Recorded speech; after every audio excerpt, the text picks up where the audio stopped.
गगन दमामा बाजियो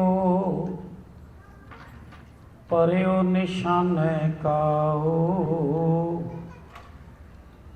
खेत जो मांडियो सूरमा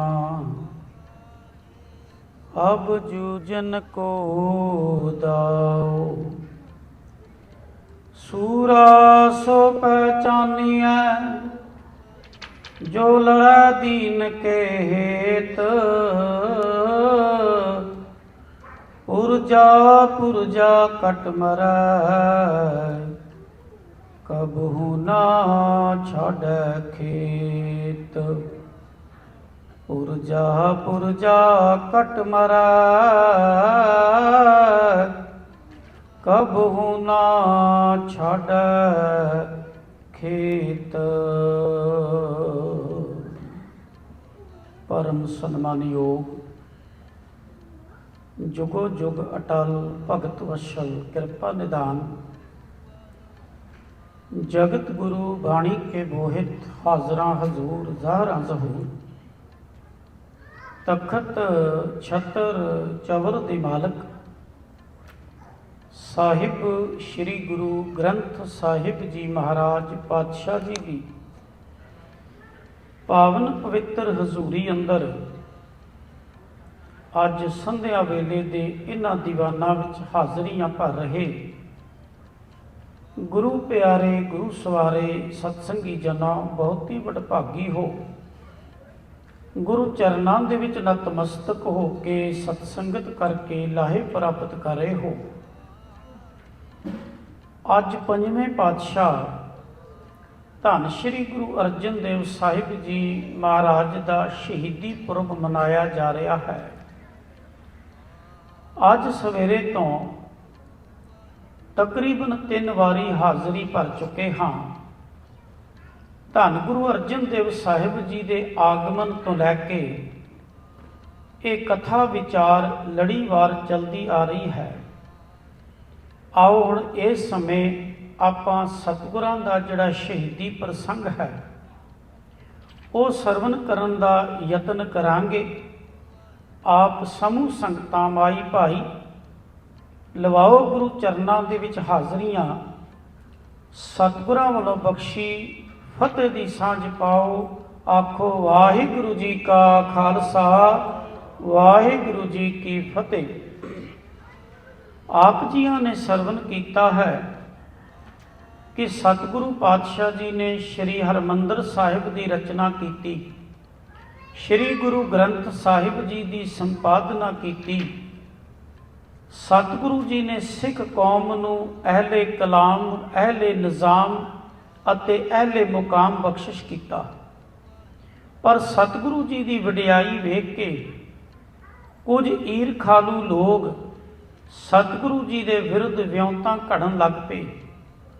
उन्हां दे विच उन्हां दा अपना सगा भरा बाबा प्रिथिया भी है अते ओ चंदू जिहड़ा अपनी बेटी का रिश्ता गुरु हरगोबिंद साहिब जी दे नाल करना चाहुंदा सी। पर सिखां दी बेनती नूं प्रवान करके गुरु अर्जन देव साहिब जी महाराज ने ਉਹਦੇ घर रिश्ता करन तो इनकार कर दिता। ये प्रसंग आपां सरवण कर आए हाँ। उन्हां दिनां दे विच एक होर घटना वापरदी है। महेश दास बीरबल जिन्हों की बड़ा हास रस का एक पात्र मनिया जाता है। ये बादशाह जहांगीर का एक एहलकार सी, सिपा सलार सी। इनू अफगानिस्तान दे विच बगावत नूं दबाउण वास्ते भेजिया गया। ये बहुत सारी सैना लैके जदों दिल्ली तो तुरिया तो इहने बादशाह नूं कहा कि मैं खत्रियां दे पासों टैक्स वसूल करांगा, इहदा मैनूं हक दिता जाए। बादशाह ने कहा जिवें मर्जी कर, पर तू काबुल पहुँच के बगावत नूं दबा। जदों हुण ये रस्ते विच कई खतरी लोगां नूं उन्हां दे पासों धन इकट्ठा करदा होया तरन तारन दे नेड़े पहुँचया ते इहने गुरु अर्जन देव साहिब जी नूं सुनेहा भेजिया कि मैं बादशाह तो लिख के लिआया हाँ, तो मैनूं तुसीं अपनी कमाई का कुछ हिस्सा घट तो घट 2 लाख रुपया मैनूं भेजो। ਜਦੋਂ ਗੁਰੂ ਅਰਜਨ ਦੇਵ ਸਾਹਿਬ ਜੀ ਨੇ ਗੱਲ ਸੁਣੀ, ਉਹ ਕਹਿਣ ਲੱਗੇ, ਇਹ ਗੁਰੂ ਨਾਨਕ ਦਾ ਘਰ, ਇੱਥੇ ਲੋਕਾਂ ਦੇ ਭਲੇ ਦੇ ਕਾਰਜ ਹੁੰਦੇ ਨੇ, ਇੱਥੇ ਗਰੀਬਾਂ ਨੂੰ ਭੋਜਨ ਛਕਾਇਆ ਜਾਂਦਾ ਹੈ, ਇੱਥੇ ਲੋੜਵੰਦਾਂ ਦੀ ਮਦਦ ਹੁੰਦੀ ਹੈ, ਇੱਥੇ ਕਿਸੇ ਬਾਦਸ਼ਾਹ ਦੇ ਖਜ਼ਾਨੇ ਨੂੰ ਨਹੀਂ ਭਰਿਆ ਜਾ ਸਕਦਾ। ਇਹ ਸੁਣ ਕੇ ਬੀਰਬਲ ਬੜਾ ਗੁੱਸੇ ਹੋਇਆ। ਉਹਨੇ ਫੈਸਲਾ ਕਰ ਲਿਆ ਕਿ ਅੱਜ ਸਵੇਰੇ ਹੀ ਮੈਂ ਅੰਮ੍ਰਿਤਸਰ ਤੇ ਅਟੈਕ ਕਰਕੇ ਤੇ ਅੰਮ੍ਰਿਤਸਰ ਨੂੰ ਉਜਾੜ ਦਿਆਂਗਾ। ਪਰ ਇੰਨੇ ਨੂੰ ਬਾਦਸ਼ਾਹ ਦਾ ਹੁਕਮ ਆਇਆ ਕਿ ਤੂੰ ਪਹਿਲੇ ਅਫਗਾਨਿਸਤਾਨ ਪਹੁੰਚ, ਕਾਬਲ ਪਹੁੰਚ, ਜਿਹੜੇ ਕੰਮ ਵਾਸਤੇ ਤੈਨੂੰ ਭੇਜਿਆ ਉਹ ਕਰ, ਨਹੀਂ ਤਾਂ ਅਸੀਂ ਜੰਗ ਹਾਰ ਜਾਵਾਂਗੇ। ਜਦੋਂ ਇਹ ਖਬਰ ਮਿਲੀ ਤਾਂ ਉਹ ਜਿਹੜਾ ਬੀਰਬਲ ਹੈ ਫੌਜ ਲੈ ਕੇ ਕਾਬਲ ਵੱਲ ਚਲਿਆ ਗਿਆ। ਸਿੱਖਾਂ ਨੇ ਮਹਾਰਾਜ ਨੂੰ ਕਿਹਾ, ਮਹਾਰਾਜ ਉਹ ਤਾਂ ਧਮਕੀ ਦੇ ਕੇ ਗਿਆ ਹੈ, ਆਉਂਦੇ ਸਾਰ ਪਤਾ ਨਹੀਂ ਕੀ ਕਰੂ। ਬਾਦਸ਼ਾਹ ਕਹਿਣ ਲੱਗੇ, ਜਦੋਂ ਆਊਗਾ ਫਿਰ ਦੇਖਿਆ ਜਾਊਗਾ, ਉਹ ਨਹੀਂ ਹੁਣ ਮੁੜ ਕੇ ਆਉਣਾ। ਤੇ ਬੀਰਬਲ ਉੱਥੇ ਹੀ ਮਾਰਿਆ ਗਿਆ, ਉਹਦਾ ਖਾਤਮਾ ਉੱਥੇ ਹੋਇਆ। ਚੰਦੂ ਦੇ ਨਾਲ ਉਹਦੀ ਰਿਸ਼ਤੇਦਾਰੀ ਸੀ। ਚੰਦੂ ਨੂੰ ਕਿਸੇ ਨੇ ਦੱਸਿਆ ਕਿ ਗੁਰੂ ਅਰਜਨ ਦੇਵ ਸਾਹਿਬ ਨੇ ਉਹਨੂੰ ਸ਼ਰਾਪ ਦਿੱਤਾ। ਉਹ ਹੋਰ ਵਿਰੋਧੀ ਹੋ ਗਿਆ ਗੁਰੂ ਘਰ ਦਾ। ਗੁਰੂ ਕੇ ਪਿਆਰਿਓ, ਇੱਧਰੋਂ ਕੁਝ ਮੁਸਲਮਾਨ ਲੋਕ ਵੀ ਜਿਹੜੇ ਇਸਲਾਮ ਧਰਮ ਦੇ ਪ੍ਰਭਾਵ ਦੇ ਵਿੱਚ ਆ ਕੇ ਮੁਸਲਮਾਨ ਬਣ ਰਹੇ ਸਨ, ਉਹਨਾਂ ਨੇ ਸਿੱਖੀ ਦੇ ਬਚਨ ਅਸੂਲ ਸੁਣ ਕੇ, ਗੁਰੂ ਕੇ ਬਚਨ ਸੁਣ ਕੇ, ਭਾਈ ਮੰਝ ਵਰਗੇ ਅਤੇ ਇਤਿਆਦਿਕ ਹੋਰ ਕਈ ਉਹ ਗੁਰੂ ਨਾਨਕ ਸਾਹਿਬ ਦੇ ਸਿੱਖ ਬਣ ਗਏ। ਸ਼ੇਖ ਅਹਿਮਦ ਸਰਹੰਦੀ ਜਿਹੜਾ ਗੁਰੂ ਘਰ ਦਾ ਬੜਾ ਵਿਰੋਧੀ ਸੀ, ਉਹਦੇ ਨਾਲ ਸ਼ੇਖ ਮੁਹੰਮਦ ਬਾਕੀ ਬਿੱਲਾ ਇਤਿਆਦਿਕ ਕੇ ਗੁਰੂ ਘਰ ਦੇ ਵਿਰੋਧੀ। ਉਹਨਾਂ ਦਿਨਾਂ ਦੇ ਵਿੱਚ ਹੀ ਜਹਾਂਗੀਰ ਦਾ ਪੁੱਤਰ ਖੁਸਰੋ ਬਗਾਵਤ ਕਰਕੇ ਆਪਣੀ ਜਾਨ ਬਚਾਉਂਦਾ ਇੱਧਰੋਂ ਭੱਜਿਆ। ਉਹਨਾਂ ਦਿਨਾਂ ਵਿੱਚ ਗੁਰੂ ਅਰਜਨ ਦੇਵ ਸਾਹਿਬ ਮਹਾਰਾਜ ਗੋਇੰਦਵਾਲ ਸਾਹਿਬ ਦੀ ਧਰਤੀ ਤੇ ਸਨ। ਉੱਥੇ ਜਦੋਂ ਆਇਆ, ਸਤਿਗੁਰੂ ਪਾਤਸ਼ਾਹ ਜੀ ਦੇ ਦਰਸ਼ਨ ਕੀਤੇ, ਲੰਗਰ ਪ੍ਰਸ਼ਾਦਾ ਛਕ ਕੇ ਗਿਆ ਤਾਂ ਜਹਾਂਗੀਰ ਨੇ ਕਹਿ ਦਿੱਤਾ, ਜਿਨ੍ਹਾਂ ਨੇ ਮੇਰੇ ਪੁੱਤਰ ਦੀ ਮਦਦ ਕੀਤੀ ਹੈ ਮੈਂ ਉਹਨਾਂ ਦਾ ਖਾਤਮਾ ਕਰਾਂਗਾ। ਜਿਹੜੇ ਦੁਸ਼ਮਣ ਸਨ, ਵਿਰੋਧੀ ਸਨ, ਉਹਨਾਂ ਨੂੰ ਬਹਾਨਾ ਮਿਲ ਗਿਆ। ਉਹਨਾਂ ਨੇ ਗੁਰੂ ਅਰਜਨ ਦੇਵ ਸਾਹਿਬ ਜੀ ਪਾਤਸ਼ਾਹ ਜੀ ਦੇ ਵਿਰੁੱਧ ਉਹਦੇ ਕੰਨ ਭਰ ਦਿੱਤੇ। ਉਹਨੇ ਗੁਰੂ ਅਰਜਨ ਦੇਵ ਸਾਹਿਬ ਮਹਾਰਾਜ ਨੂੰ ਗ੍ਰਿਫਤਾਰ ਕਰਨ ਦਾ ਹੁਕਮ ਕਰ ਦਿੱਤਾ। ਗੁਰੂ ਕੇ ਪਿਆਰਿਓ, 21 ਮਈ 1606 ਨੂੰ ਸ਼ਾਮ ਦਾ ਸਮਾਂ, ਜਦੋਂ ਸ੍ਰੀ ਗੁਰੂ ਗ੍ਰੰਥ ਸਾਹਿਬ ਜੀ ਮਹਾਰਾਜ ਦਾ ਸੁਖਾਸਨ ਕੀਤਾ ਗਿਆ, ਸੁਖਾਸਨ ਤੋਂ ਬਾਅਦ ਧੰਨ ਗੁਰੂ ਅਰਜਨ ਦੇਵ ਸਾਹਿਬ ਮਹਾਰਾਜ ਸੱਚੇ ਪਾਤਸ਼ਾਹ ਜੀ ਨੇ ਸੰਗਤਾਂ ਨੂੰ ਕਿਹਾ, ਤੁਸੀਂ ਜਾਓ ਲੰਗਰ ਵਿੱਚ ਭੋਜਨ ਛਕੋ। ਪਰ ਆਪਣੇ ਸਾਹਿਬਜ਼ਾਦੇ ਸ੍ਰੀ ਹਰਗੋਬਿੰਦ ਸਾਹਿਬ ਜੀ ਮਹਾਰਾਜ, ਬਾਬਾ ਬੁੱਢਾ ਸਾਹਿਬ ਜੀ ਅਤੇ ਭਾਈ ਗੁਰਦਾਸ ਜੀ, ਇਹਨਾਂ ਨੂੰ ਕਿਹਾ ਕਿ ਤੁਸੀਂ ਇੱਥੇ ਹੀ ਬੈਠੋ, ਜਿੱਥੇ ਅੱਜ ਕੋਠਾ ਸਾਹਿਬ ਹੈ। ਉੱਥੇ ਬੈਠ ਕੇ ਗੱਲਬਾਤ ਕੀਤੀ।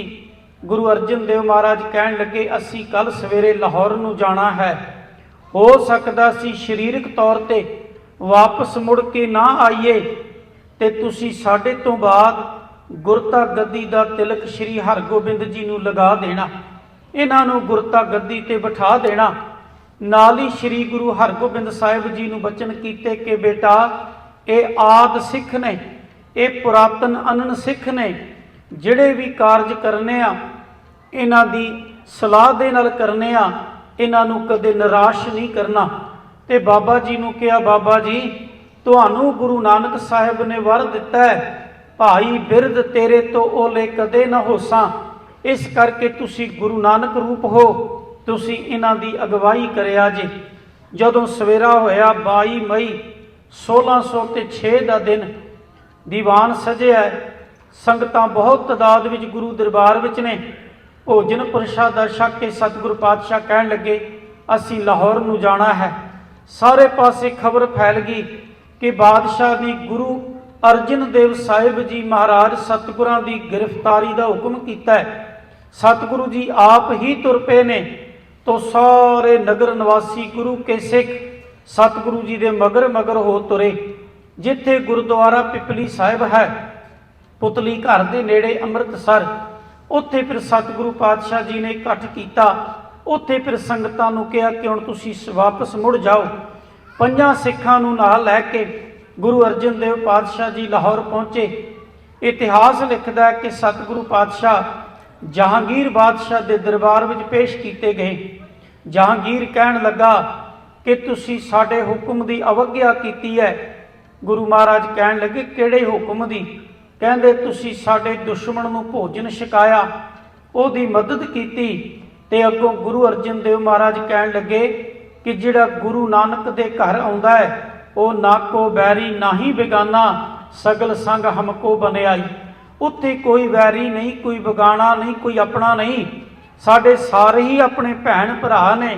ਜਿਹੜਾ ਗੁਰੂ ਘਰ ਵਿੱਚ ਆਉਂਦਾ ਹੈ ਉਹਨੂੰ ਭੋਜਨ ਮਿਲਦਾ ਹੈ, ਉਹਨੂੰ ਮਾਣ ਸਤਿਕਾਰ ਮਿਲਦਾ ਹੈ। ਦੂਜੀ ਗੱਲ, ਅਸੀਂ ਕਿਸੇ ਦੀ ਹੋਰ ਆਰਥਿਕ ਮਦਦ ਨਹੀਂ ਕੀਤੀ। ਉਹਨੇ ਕਿਹਾ ਕਿ ਮੈਂ ਸੁਣਿਆ ਤੁਸੀਂ ਇੱਕ ਗ੍ਰੰਥ ਰਚਿਆ, ਮੇਰੀ ਇਹ ਇਲਤਜਾ ਹੈ ਕਿ ਤੁਸੀਂ ਉਸ ਗ੍ਰੰਥ ਦੇ ਵਿੱਚ ਸਾਡੇ ਪੈਗੰਬਰ ਹਜ਼ਰਤ ਮੁਹੰਮਦ ਸਾਹਿਬ ਦੀ ਸਿਫਤ ਦੇ ਵਿੱਚ ਕੁਝ ਸ਼ਬਦ ਲਿਖੋ। ਤੇ ਗੁਰੂ ਅਰਜਨ ਦੇਵ ਮਹਾਰਾਜ ਕਹਿਣ ਲੱਗੇ ਹੁਣ ਗ੍ਰੰਥ ਸੰਪੂਰਨ ਹੋ ਗਿਆ ਹੈ, ਇਹਦੇ ਵਿੱਚ ਅਸੀਂ ਹੁਣ ਕੁਝ ਨਹੀਂ ਲਿਖ ਸਕਦੇ। ਬਾਕੀ ਉਸ ਗ੍ਰੰਥ ਦੇ ਵਿੱਚ ਪਰਮੇਸ਼ਵਰ ਤੇ ਪਰਮੇਸ਼ਵਰਕਿਆਂ ਦੀ ਸਿਫਤ ਲਿਖੀ ਹੈ, ਕਿਸੇ ਹੋਰ ਦੀ ਸਿਫਤ ਅਸੀਂ ਨਹੀਂ ਲਿਖ ਸਕਦੇ। ਕਹਿਣ ਲੱਗੇ ਤੁਸੀਂ ਜਿਹੜੀ ਮਦਦ ਕੀਤੀ ਹੈ ਇਸ ਕਰਕੇ ਤੁਹਾਨੂੰ 2 ਲੱਖ ਰੁਪਈਆ ਜੁਰਮਾਨਾ ਕੀਤਾ ਜਾਂਦਾ ਹੈ। ਗੁਰੂ ਅਰਜਨ ਦੇਵ ਪਾਤਸ਼ਾਹ ਕਹਿਣ ਲੱਗੇ ਅਸੀਂ ਕੋਈ ਜੁਰਮਾਨਾ ਨਹੀਂ ਭਰਾਂਗੇ, ਕਿਉਂਕਿ ਸਾਡੇ ਕੋਲ ਪੈਸੇ ਤੁਹਾਡੇ ਖਜ਼ਾਨੇ ਭਰਨ ਵਾਸਤੇ ਨਹੀਂ।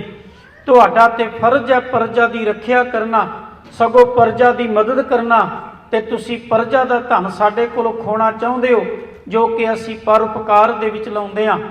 ਕਈ ਵਿਦਵਾਨਾਂ ਨੇ ਇਹ ਵੀ ਲਿਖਿਆ ਹੈ ਕਿ ਸਤਿਗੁਰਾਂ ਨੂੰ ਕਿਹਾ ਗਿਆ ਕਿ ਤੁਸੀਂ ਆਪਣਾ ਧਰਮ ਛੱਡ ਕੇ ਇਸਲਾਮ ਕਬੂਲ ਕਰ ਦਿਓ। ਪਾਤਸ਼ਾਹ ਨੇ ਕਿਹਾ ਬਿਲਕੁਲ ਨਹੀਂ। ਉਸ ਤੋਂ ਬਾਅਦ ਫਿਰ ਬਾਦਸ਼ਾਹ ਜਹਾਂਗੀਰ ਨੇ ਮੁਰਤਜ਼ਾ ਖਾਨ ਨੂੰ ਕਿਹਾ ਕਿ ਤੁਸੀਂ ਇਹਨਾਂ ਨੂੰ ਆਪਣੀ ਕੈਦ ਵਿੱਚ ਰੱਖੋ, ਜਿਤਨਾ ਚਿਰ 2 ਲੱਖ ਜੁਰਮਾਨਾ ਨਹੀਂ ਭਰਦੇ, ਜਾਂ ਇਹ ਧਰਮ ਨਹੀਂ ਤਬਦੀਲ ਕਰਦੇ, ਜਾਂ ਇਹ ਸਾਡੇ ਪੈਗੰਬਰ ਦੀ ਸਿਫਤ ਵਿੱਚ ਨਹੀਂ ਲਿਖਦੇ, ਇਤਨਾ ਚਿਰ ਇਹਨਾਂ ਨੂੰ ਨਹੀਂ ਛੱਡਿਆ ਜਾਣਾ ਚਾਹੀਦਾ। ਹੁਣ ਜਦੋਂ ਗੁਰੂ ਅਰਜਨ ਦੇਵ ਸਾਹਿਬ ਮਹਾਰਾਜ ਸੱਚੇ ਪਾਤਸ਼ਾਹ ਨੂੰ ਮੁਰਤਜ਼ਾ ਖਾਨ ਲੈ ਕੇ ਜਾ ਰਿਹਾ ਹੈ ਤੇ ਉਹਦੀ ਗੰਢ ਤੁਪ ਕਹਿ ਦਈਏ ਮਿੱਤਰਤਾ ਸੀ ਚੰਦੂ ਦੇ ਨਾਲ। ਉੱਥੇ ਚੰਦੂ ਆ ਕੇ ਕਹਿਣ ਲੱਗਾ ਕਿ ਤੁਸੀਂ ਇਹਨਾਂ ਨੂੰ ਮੇਰੇ ਹਵਾਲੇ ਕਰੋ, ਮੈਂ ਇਹਨਾਂ ਨੂੰ ਮਨਾ ਲਵਾਂਗਾ, ਕਿਉਂਕਿ ਮੇਰੇ ਧਰਮ ਦੇ ਨੇ, ਮੇਰੀ ਧੀ ਦਾ ਰਿਸ਼ਤਾ ਇਹਨਾਂ ਦੇ ਘਰ ਹੋਇਆ ਹੈ। ਮੈਂ ਕੋਸ਼ਿਸ਼ ਕਰਾਂਗਾ ਕਿ ਇਹਨਾਂ ਤੋਂ ਬਾਦਸ਼ਾਹ ਦੀਆਂ ਸਾਰੀਆਂ ਗੱਲਾਂ ਮਨਵਾ ਲਵਾਂ, ਤੇ ਇਸ ਕਰਕੇ ਤੁਸੀਂ ਮੇਰੇ ਹਵਾਲੇ ਕਰੋ। ਚੰਦੂ ਦੁਸ਼ਟ ਬਦਲਾ ਲੈਣਾ ਚਾਹੁੰਦਾ ਸੀ ਸਤਿਗੁਰੂ ਪਾਤਸ਼ਾਹ ਦੇ ਪਾਸੋਂ। ਉਹ ਸਤਿਗੁਰੂ ਪਾਤਸ਼ਾਹ ਨਾਲ ਈਰਖਾ ਕਰਦਾ ਸੀ। ਉਹਨੇ ਕੁਝ ਪੈਸੇ ਕੁਝ ਰਿਸ਼ਵਤ ਦੇ ਕੇ ਉਸ ਮੁਰਤਜ਼ਾ ਖਾਨ ਦੇ ਪਾਸੋਂ ਗੁਰੂ ਅਰਜਨ ਦੇਵ ਪਾਤਸ਼ਾਹ ਨੂੰ ਪ੍ਰਾਪਤ ਕਰ ਲਿਆ। ਉਹ ਧੰਨ ਗੁਰੂ ਅਰਜਨ ਦੇਵ ਮਹਾਰਾਜ ਨੂੰ ਜਦੋਂ ਘਰ ਲੈ ਗਿਆ, ਘਰ ਲਿਜਾ ਕੇ ਉਹਨੇ ਕਿਹਾ ਕਿ ਦੇਖੋ ਅਜੇ ਵੀ ਸਮਾਂ ਹੈ, ਤੁਸੀਂ ਮੇਰੀ ਪੁੱਤਰੀ ਦਾ ਰਿਸ਼ਤਾ ਮੰਨ ਜਾਓ। ਕਈ ਵਾਰੀ ਸਵਾਲ ਪੈਦਾ ਹੁੰਦਾ ਹੈ ਕਿ ਭਾਈ ਉਹ ਇਤਨਾ ਵੱਡਾ ਚੌਧਰੀ ਸੀ, ਮਾਲ ਮਹਿਕਮੇ ਦਾ ਇੱਕ ਅਫਸਰ ਸੀ, ਦੀਵਾਨ ਵੀ ਉਹਨੂੰ ਕਿਹਾ ਜਾਂਦਾ ਹੈ, ਤੇ ਉਹਦੀ ਧੀ ਨੂੰ ਰਿਸ਼ਤਿਆਂ ਦਾ ਕਿਹੜਾ ਘਾਟਾ ਸੀ। ਪਰ ਸਾਧ ਸੰਗਤ ਜੀ ਉਸ ਸਮੇਂ ਵਿੱਚ ਹਾਲਾਤ ਇਹ ਹੁੰਦੇ ਸਨ ਕਿ ਜੇ ਕਿਸੇ ਦੀ ਧੀ ਦਾ ਰਿਸ਼ਤਾ ਟੁੱਟ ਗਿਆ ਫਿਰ ਉਹਦਾ ਰਿਸ਼ਤਾ ਨਹੀਂ ਸੀ ਜੁੜਦਾ। ਅੱਜ ਵੀ ਦੇਖੋ ਕਿਸੇ ਦੇ ਕੜਮਾਈ ਕੀਤੀ ਹੋਵੇ, ਰਿਸ਼ਤਾ ਟੁੱਟ ਜਾਏ, ਅਗਲੇ ਪੁੱਛਦੇ ਆ ਪਹਿਲੇ ਘਰ ਕੀ ਹੋਇਆ ਭਾਈ, ਉਹਨਾਂ ਨੇ ਕਿਉਂ ਛੱਡਿਆ? ਫਿਰ ਲੋਕ ਕਹਿ ਦਿੰਦੇ ਨੇ ਅਸੀਂ ਆਪ ਛੱਡਿਆ। ਪਰ ਇਹ ਤਾਂ ਦੁਨੀਆ ਵਿੱਚ ਪ੍ਰਸਿੱਧ ਹੋ ਚੁੱਕਿਆ ਸੀ ਕਿ ਚੰਦੂ ਦੀ ਧੀ ਦਾ ਰਿਸ਼ਤਾ ਗੁਰੂ ਅਰਜਨ ਦੇਵ ਸਾਹਿਬ ਜੀ ਮਹਾਰਾਜ ਨੇ ਆਪ ਮੋੜਿਆ ਹੈ। ਇਸ ਕਰਕੇ ਗੁਰੂ ਘਰ ਦਾ ਦਰੋਹੀ ਹੋਣ ਕਰਕੇ ਕੋਈ ਉਹਦੇ ਨਾਲ ਰਿਸ਼ਤਾ ਨਹੀਂ ਸੀ ਜੋੜਨਾ ਚਾਹੁੰਦਾ। ਇਸ ਕਰਕੇ ਦੁਖੀ ਸੀ ਕਿ ਉਹਦੀ ਧੀ ਕੁੰਵਾਰੀ ਰਹਿ ਜੂਗੀ, ਉਹਦੀ ਧੀ ਇਸੇ ਤਰ੍ਹਾਂ ਮਰ ਜੂਗੀ। ਉਹ ਕਹਿਣ ਲੱਗਾ ਤੁਸੀਂ ਰਿਸ਼ਤਾ ਮੰਨ ਜਾਓ। ਪਾਤਸ਼ਾਹ ਕਹਿਣ ਲੱਗੇ ਨਹੀਂ, ਗੁਰੂ ਕੀ ਸੰਗਤ ਦਾ ਬਚਨ ਹੈ, ਅਸੀਂ ਸੰਗਤ ਦਾ ਬਚਨ ਮੋੜ ਨਹੀਂ ਸਕਦੇ। ਗੁਰੂ ਪਿਆਰਿਓ, ਫਿਰ ਉਹਨੇ ਕਿਹਾ ਕਿ ਤੁਹਾਨੂੰ ਕੁਝ ਦਿਨਾਂ ਵਿੱਚ ਹੀ ਅਕਲ ਟਿਕਾਣੇ ਆ ਜੂਗੀ। ਉਹਨੇ ਆਪਣੇ ਨੌਕਰਾਂ ਚਾਕਰਾਂ ਸਿਪਾਹੀਆਂ ਨੂੰ ਕਿਹਾ ਕਿ ਨਾ ਇਹਨਾਂ ਨੂੰ ਕੋਈ ਖਾਣ ਨੂੰ ਦੇਣਾ, ਨਾ ਇਹਨਾਂ ਨੂੰ ਪੀਣ ਲਈ ਕੋਈ ਜਲ ਦੁੱਧ ਆਦਿਕ ਦੇਣਾ, ਤੇ ਨਾ ਹੀ ਇਹਨਾਂ ਨੂੰ ਸੌਣ ਦੇਣਾ ਹੈ।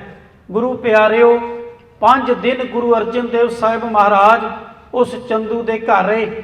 ਜਦੋਂ ਚੰਦੂ ਨੇ ਵੇਖਿਆ ਕਿ ਸਤਿਗੁਰੂ ਪਾਤਸ਼ਾਹ ਨਾ ਸੌਂਦੇ ਨੇ, ਨਾ ਕੁਝ ਖਾਂਦੇ ਨੇ, ਨਾ ਕੁਝ ਪੀਂਦੇ ਨੇ, ਤੇ ਪਰਮੇਸ਼ਵਰ ਦੀ ਬੰਦਗੀ ਵਿੱਚ ਜੁੜੇ ਰਹਿੰਦੇ ਨੇ, ਫਿਰ ਉਹਨੇ ਸਤਿਗੁਰੂ ਜੀ ਦੇ ਉੱਪਰ ਤਸ਼ੱਦਦ ਸ਼ੁਰੂ ਕੀਤਾ। 3 ਪ੍ਰਕਾਰ ਦਾ ਜ਼ੁਲਮ ਉਹਨੇ ਸਤਿਗੁਰੂ ਜੀ ਦੇ ਉੱਪਰ ਕੀਤਾ। ਪਹਿਲੇ ਦਿਨ ਸਤਿਗੁਰੂ ਪਾਤਸ਼ਾਹ ਜੀ ਨੂੰ ਦੇਗ ਦੇ ਪਾਣੀ ਵਿੱਚ ਉਬਾਲਿਆ। ਗੁਰੂ ਪਿਆਰਿਓ, ਜਦੋਂ ਕਿਸੇ ਨੂੰ ਦੇਗ ਵਿੱਚ ਉਬਾਲਿਆ ਜਾਏ, ਆਪ ਸਮਝ ਲਓ ਕਿ ਸਰੀਰ ਸਾਰਾ ਫੁੱਲ ਉਹਦੇ ਉੱਪਰ ਫੁੱਲ ਜਾਂਦਾ ਹੈ, ਸੜ ਬਲ ਜਾਂਦਾ ਹੈ, ਤੇ ਉਸ ਸਮੇਂ ਸਰੀਰ ਦੇ ਉੱਪਰ ਕਿਤਨਾ ਦੁੱਖ ਵਾਪਰਦਾ ਹੈ। ਫਿਰ ਸਤਿਗੁਰੂ ਜੀ ਦੇ ਉੱਪਰ ਉਹਨਾਂ ਨੂੰ ਤੱਤੇ ਰੇਤੇ ਵਿੱਚ ਬਿਠਾਇਆ ਗਿਆ, ਅੱਤ ਦੀ ਧੁੱਪ ਦੇ ਵਿੱਚ ਬਿਠਾਇਆ ਗਿਆ। ਫਿਰ ਧੰਨ ਗੁਰੂ ਅਰਜਨ ਦੇਵ ਸਾਹਿਬ ਮਹਾਰਾਜ ਨੂੰ ਤੱਤੀ ਤਵੀ ਤੇ ਬਿਠਾਇਆ ਗਿਆ। ਤੱਤੀ ਤਵੀ ਤੇ ਬਿਠਾ ਕੇ ਸੀਸ ਦੇ ਵਿੱਚ ਤੱਤਾ ਰੇਤਾ ਪਾਇਆ ਗਿਆ। ਜਦੋਂ ਇਹ ਖਬਰ ਸਾਰੇ ਪਾਸੇ ਫੈਲ ਗਈ, ਜਿਹੜੇ ਗੁਰੂ ਕੇ ਸਿੱਖ ਸਨ ਉਹ ਚੰਦੂ ਦੇ ਹਵੇਲੀ ਦੇ ਬਾਹਰ ਜਿਹੜਾ ਗੇਟ ਸੀ, ਡਿਉੜੀ ਸੀ, ਉਸ ਕਮਰੇ ਵਿੱਚ ਬੰਦ ਕੀਤੇ ਹੋਏ ਸਨ। ਉਹ ਉੱਥੇ ਬੜੇ ਦੁਖੀ ਹੁੰਦੇ, ਬੜੇ ਰੋਂਦੇ। ਜਦੋਂ ਉਹਨਾਂ ਨੂੰ ਕਈ ਨੌਕਰ ਦੱਸਦੇ ਕਿ ਗੁਰੂ ਸਾਹਿਬ ਦੇ ਉੱਪਰ ਬੜਾ ਤਸ਼ੱਦਦ ਹੋ ਰਿਹਾ, ਗੁਰੂ ਸਾਹਿਬ ਜੀ ਦੇ ਨਾਲ ਇੰਨਾ ਜ਼ੁਲਮ ਹੋ ਰਿਹਾ, ਉਸ ਸਮੇਂ ਜਦੋਂ ਪਤਾ ਲੱਗਾ ਸਾਈਂ ਮੀਆਂ ਮੀਰ ਜੀ ਨੂੰ, ਤੇ ਸਾਈਂ ਮੀਆਂ ਮੀਰ ਗੁਰੂ ਘਰ ਦੇ ਬੜੇ ਸੇਵਕ ਸਨ, ਉਹ ਸਤਿਗੁਰੂ ਪਾਤਸ਼ਾਹ ਜੀ ਦੇ ਦਰਸ਼ਨ ਕਰਨ ਲਈ ਆ ਗਏ। ਇਤਿਹਾਸਕਾਰ ਲਿਖਦੇ ਨੇ ਕਿ ਉਹਨੇ ਆ ਕੇ ਕਿਹਾ, ਸਤਿਗੁਰੂ ਇਹ ਕਿਹੋ ਜਿਹਾ ਭਾਣਾ ਵਰਤਾ ਰਹੇ ਹੋ? ਤੇ ਗੁਰੂ ਅਰਜਨ ਦੇਵ ਸਾਹਿਬ ਮਹਾਰਾਜ ਨੇ ਬਚਨ ਕੀਤੇ ਕਿ ਸਾਈਂ ਜੀ, ਤੁਸੀਂ ਇੱਕ ਦਿਨ ਸਾਨੂੰ ਇਹ ਸਵਾਲ ਕੀਤਾ ਸੀ, ਜਦੋਂ ਅਸੀਂ ਸੰਗਤ ਵਿੱਚ ਕਹਿ ਰਹੇ ਸਾਂ, ਤਨ ਮਨ ਕਾਟ ਕਾਟ ਸਭ ਅਰਪੀ, ਵਿੱਚ ਅਗਨੀ ਆਪ ਜਲਾਈ, ਪੱਖਾ ਫੇਰੀ ਪਾਣੀ ਢੋਵਾਂ, ਜੋ ਦੇਹ ਸੋ ਖਾਈ, ਨਾਨਕ ਗਰੀਬ ਢਹਿ ਪਿਆ ਦੁਆਰੈ, ਹਰ ਮੇਲ ਲਿਓ ਵਡਿਆਈ। ਤੁਸੀਂ ਕਿਹਾ ਸੀ ਕਿਵੇਂ ਕੋਈ ਬੰਦਾ ਆਪਣੇ ਆਪ ਨੂੰ ਅੱਗ ਵਿੱਚ ਸਾੜ ਸਕਦਾ ਹੈ, ਕਿਵੇਂ ਦੇਗ ਵਿੱਚ ਉਬਾਲੇ ਖਾ ਸਕਦਾ ਹੈ, ਕਿਵੇਂ ਭੁੱਖਿਆਂ ਤੇ ਪਿਆਸਿਆਂ ਰਹਿ ਕੇ ਇਸ ਤਰ੍ਹਾਂ ਰੱਬ ਦੀ ਬੰਦਗੀ ਕਰ ਸਕਦਾ ਹੈ। ਪਾਤਸ਼ਾਹ ਕਹਿਣ ਲੱਗੇ, ਆ ਵੇਖੋ, ਅਸੀਂ ਧੰਨ ਗੁਰੂ ਰਾਮਦਾਸ ਸਾਹਿਬ ਦੇ ਉਹਨਾਂ ਬਚਨਾਂ ਨੂੰ ਸੱਚ ਕਰ ਰਹੇ ਹਾਂ। ਗੁਰੂ ਕੇ ਪਿਆਰਿਓ, ਉਸ ਸਮੇਂ ਕਹਿੰਦੇ ਕਿ ਜਿਹੜੇ ਸਾਈਂ ਮੀਆਂ ਮੀਰ ਜੀ, ਉਹ ਕਹਿਣ ਲੱਗੇ, ਪਾਤਸ਼ਾਹ ਹੁਕਮ ਕਰੋ, ਮੈਂ ਇਸ ਲਾਹੌਰ ਤੇ ਦਿੱਲੀ ਦੀ ਇੱਟ ਨਾਲ ਇੱਟ ਖੜਕਾ ਦੇਵਾਂ, ਤੁਸੀਂ ਹੁਕਮ ਕਰੋ, ਇਸ ਜ਼ਾਲਮ ਰਾਜ ਦਾ ਨਾਸ਼ ਕਰ ਦੇਵਾਂ। ਤੇ ਗੁਰੂ ਅਰਜਨ ਦੇਵ ਮਹਾਰਾਜ ਕਹਿਣ ਲੱਗੇ ਕਿ ਗੁਰੂ ਨਾਨਕ ਦੇ ਘਰ ਇਹ ਕਰਾਮਾਤਾਂ ਨਹੀਂ। ਉਹ ਕਹਿੰਦੇ ਕਰਾਮਾਤਾਂ ਹਨ, ਪਰ ਜੇ ਤੁਸੀਂ ਕਰਾਮਾਤ ਨਹੀਂ ਵਿਖਾਉਣਾ ਚਾਹੁੰਦੇ, ਜੇ ਤੁਸੀਂ ਇਸੇ ਤਰ੍ਹਾਂ ਭਾਣੇ ਵਿੱਚ ਰਹਿਣਾ ਚਾਹੁੰਦੇ ਹੋ, ਪਰ ਸੱਚੇ ਪਾਤਸ਼ਾਹ ਮੈਂ ਬਰਦਾਸ਼ਤ ਨਹੀਂ ਕਰ ਸਕਦਾ। ਉੱਥੇ ਫਿਰ ਇੱਕ ਵਿਦਵਾਨ ਨੇ ਬਚਨ ਲਿਖੇ ਕਿ ਚਾरों ਤਰਫੋਂ ਅੱਗ ਬਰਸੇ, ਸੇਕ ਸੀ ਤਨ ਸਾੜਦਾ। ਹੁਣ ਅੱਗ ਕਿਹੜੀ ਬਰਸ ਰਹੀ ਹੈ? ਜੇਠ ਦਾ ਮਹੀਨਾ ਹੈ, 30 ਮਈ 1606 ਦਾ ਦਿਨ ਹੈ। ਇੱਕ ਅੱਗ ਬਰਸ ਰਹੀ ਹੈ, ਸੂਰਜ ਤਪਿਆ ਹੋਇਆ ਹੈ, ਦੂਜੇ ਪਾਸੇ ਚੰਦੂ ਤਪਿਆ ਹੋਇਆ ਹੈ, ਹੇਠਾਂ ਬਲ ਰਹੀ ਅੱਗ ਦਾ ਭਾਂਬੜ ਤਪਿਆ ਹੈ, ਉਹ ਤੱਤੀ ਤਵੀ ਤਪੀ ਹੋਈ ਹੈ, ਉਧਰੋਂ ਜਹਾਂਗੀਰ ਤਪਿਆ ਹੋਇਆ ਹੈ। ਗੁਰੂ ਪਿਆਰਿਓ, ਸਾਰੇ ਪਾਸੇ ਅੱਗ ਬਰਸ ਰਹੀ ਹੈ। ਇਹ ਸਾਈਂ ਮੀਆਂ ਮੀਰ ਜੀ ਵੇਖ ਕੇ ਉਹਨਾਂ ਦਾ ਹਿਰਦਾ ਵੀ ਤਪ ਗਿਆ। ਪਰ ਇੱਕ ਗੁਰੂ ਅਰਜਨ ਦੇਵ ਸਾਹਿਬ ਮਹਾਰਾਜ ਠੰਡੇ ਨੇ, ਬੜੇ ਸ਼ਾਂਤ ਨੇ। ਜਦੋਂ ਸਾਈਂ ਮੀਆਂ ਮੀਰ ਜੀ ਨੇ ਉੱਥੇ ਬਚਨ ਕੀਤੇ, ਵਿਦਵਾਨ ਲਿਖਦਾ ਹੈ, ਚਾरों ਤਰਫੋਂ ਅੱਗ ਬਰਸੇ, ਸੇਕ ਸੀ ਤਨ ਸਾੜਦਾ, ਛਲਨੀ ਛਲਨੀ ਹੋ ਗਿਆ, ਜੁੱਸਾ ਸੱਚੀ ਸਰਕਾਰ ਦਾ, ਸਾਈਂ ਮੀਆਂ ਮੀਰ ਜਦ ਆ ਹਾਲ ਤੱਕਿਆ ਯਾਰ ਦਾ, ਉਹ ਹੋ ਵਿਆਕੁਲ ਰੋ ਪਿਆ, ਚੀਖੇ ਤੇ ਤਾਹੀ ਮਾਰਦਾ। ਕਹਿਣ ਲੱਗੇ ਉਹ ਰੋ ਪਏ, ਉਹਨਾਂ ਦੀਆਂ ਅੱਖਾਂ ਭਰ ਆਈਆਂ। ਧੰਨ ਗੁਰੂ ਅਰਜਨ ਦੇਵ ਸਾਹਿਬ ਜੀ ਮਹਾਰਾਜ ਸੱਚੇ ਪਾਤਸ਼ਾਹ ਜੀ ਕਹਿਣ ਲੱਗੇ, ਪੀਰ ਜੀ ਕਾਤੋਂ ਰੋ ਰਹੇ ਹੋ? ਕਿਉਂ ਤੁਸੀਂ ਇਤਨੇ ਦੁਖੀ ਹੋ ਰਹੇ ਹੋ? ਕਹਿਣ ਲੱਗਾ, ਸਤਿਗੁਰੂ ਮੈਂ ਤੁਹਾਨੂੰ ਇਸ ਤਪਸ਼ ਵਿੱਚ ਨਹੀਂ ਵੇਖ ਸਕਦਾ। ਤੇ ਸਤਿਗੁਰਾਂ ਨੇ ਇੱਕ ਬਚਨ ਕੀਤੇ, ਕਹਿਣ ਲੱਗੇ, ਸਤਿਗੁਰ ਕਹਾ ਪੀਰ ਜੀ ਛੋੜੋ ਪ੍ਰੀਤੀ ਚਾਮ ਸੇ, क्या हुआ जो तन है तप रहा, हम शांत हैं प्रभु नाम से। कहन लगे, पीर जी ये साडी चमड़ी तप रही है, साडी चमड़ी सड़ रही है, ये गल सच है, पर तुसी साडे अंदर झात मार के वेखो, परमेश्वर दे नाम दे नाल साडा अंदर ठंडा है, अंदर शीतल है। क्योंकि गुरु अर्जन देव साहिब सतगुरां दे ही अमृत बचन है, चंदन चंद ना सरद रुत, मूल न मिटई काम, शीतल थी वै नानका, जपंदड़ो हर नाम। कहते परमेश्वर का नाम जप के ही इस तन मन नूं ठंडकता मिलती है, शीतलता मिलती है। कहन लगे साडे अंदर झात मार के वेखो। गुरु अर्जन देव साहिब जी महाराज नूं जदों तत्ती तवी ते बिठाया, साईं मियाँ मीर भी उस समय बड़े दुखी होके उत्थों सतगुरां तो आग्या लैके चले गए। ते गुरु अर्जन देव महाराज तत्ती तवी ते बैठ के बचन करते ने, तेरा किया मीठा लागै, हर नाम पदार्थ नानक मांगै। परमेश्वर दे भाणे दे विच रहना, हुक्म दे विच रहना धन गुरु अर्जन देव साहिब महाराज ने सिखाया। वो रात बतीत होई, सवेरे दिन चढ़िया ते सतगुरु पातशाह जी दे बारे चंदू ने पूछया कि वेखो कैसा माहौल है, कि उन्हां दा मन डोलिया कि नहीं। जदों आके चंदू कहन लगा, हाँ दसो, अजे भी तुहाडा इलाज करवा देंगे, तुसी ठीक हो जाओगे, पर मेरा बचन मान लो। पातशाह कहन लगे, बिल्कुल नहीं, तू जितनी जुल्म की हद करनी है कर लै, तेरा अंत भी नेड़े आ रहा है। गुरु के प्यारे, उस तो बाद इतिहासकार लिखते हैं कि गुरु अर्जन देव साहिब महाराज ने एक इच्छा प्रगट की। कहन लगे असी इशनान करना है। पहले तो चंदू नहीं सी मनिया, पर जदों उन्हें सुनिया कि इशनान, तो बड़ा खुश होया। क्योंकि तुहानू पता, जे किसी का शरीर जलिया होए, ਉਹਦੇ शरीर के उपर छाले पे होण ते उन्हां दे उपर जे पानी पै जाए तो बंदा बहुत तड़पदा है, फिर बंदा बड़ा दुखी होंदा है। ते उहने ये सोचिया कि जदों इन्हां दे शरीर ते पानी पऊगा, ये अत दे दुखी होणगे ते फिर पुकारनगे, फिर मैनू आवाज़ां मारनगे कि बचा, ते फिर मैं जाके उन्हां नूं कहांगा कि हाँ तुसी मेरी गल मन लो, ते फिर मैं उन्हां दा इलाज करवावांगा। मैं देखना चाहता कि मेरे सामने गुरु अर्जन देव साहिब जी झुक जान। उन्हें आग्या दे दी, कहते लै जाओ। गुरु के प्यारिओ, रावी दरिया के पास सतगुरु पातशाह जी गए। गुरु के सिखा ने सहारा दिता, क्योंकि सारे पैर शरीर मचिया पिया सी। बड़े औखे सतगुरु पातशाह जी जदों पहुँचे उत्थे, ते इतिहास लिखदा है कि धन गुरु अर्जन देव साहिब महाराज ने जपजी साहिब का पाठ किया। फिर सतगुरु पातशाह जी नदी दे विच इशनान किया।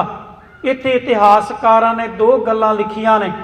कई इतिहासकार लिखते हैं कि गुरु अर्जन देव साहिब जी ने जदों दरिया विच चुब्भी लाई, फिर मुड़ के वापस नहीं निकले, दरिया विच समा गए। पर कईयां ने लिखिया नहीं, सतगुरु जी दरिया दे बाहर आए, इशनान करके उत्थे समाधि ला के फिर ज्योति जोत समा गए। गुरु प्यारिओ, धन गुरु अर्जन देव साहिब जी महाराज नूं शहीदां दे सरताज कहा जाता है, क्योंकि गुरु प्यारिओ अगे जितने भी शहीद होए ने, कुरान शरीफ दे विच 27 वारी शहीद शब्द वरतिया गया है। ते शहीद की परिभाषा उन्हां दसी है कि जिहड़ा सच लई, धर्म लई, मनुखता लई कुर्बान हो जाए, वो शहीद हुंदा है, वो सूरमा हुंदा है। ते बाणी अंदर भी बचन आए ने, सूरा सो पहचानी है, जो लड़ै दीन के हेत, पुरजा पुरजा कट मरै, कबू न छाड़ै खेत। दीन का अर्थ होंदा है गरीब, दीन का अर्थ होंदा है धर्म, कि चाहे कोई धर्म दे वास्ते, कोई गरीब दे वास्ते, कोई लोड़वंद दे वास्ते कुर्बान हो जाए, वो सूरमा गिणिया जाता है। गुरु अर्जन देव साहिब जी महाराज ने सच दे लई, धर्म दे लई, मैं बेनती कर रहा सा कि अगे जितने भी कई शहीद होए, उन्होंने कोई ऑफर नहीं दी गई। जिवें हसन ते हुसैन, हजरत अली दे दो बच्चे 14 ते 12 साल दे करबला के मैदान में शहीद कर दिते गए। होर भी अनेकां शहीद घेरा करके मार दिते गए, धोखे नाल मार दिते गए। पर गुरु अर्जन देव साहिब जी के सामने उन्हां दी शर्त रखी गई कि तुहानू छड़ सकते हाँ, तुहाडी जान बच सकती है। गुरु के प्यारिओ, फिर अज एक विद्वान मुहम्मद लतीफ लिखदा है, कहन लगा कि हिंदुस्तान दे विच एक कहावत बड़ी मशहूर है कि जिहड़ा काम नामुमकिन होवे, उहनूं कहंदे ने तां उल्टी गंगा बहाउण दे बराबर है। उल्टी गंगा, पर कहंदे गुरु अर्जन देव साहिब का जीवन पढ़ो, गुरु तेग बहादुर साहिब का जीवन पढ़ो।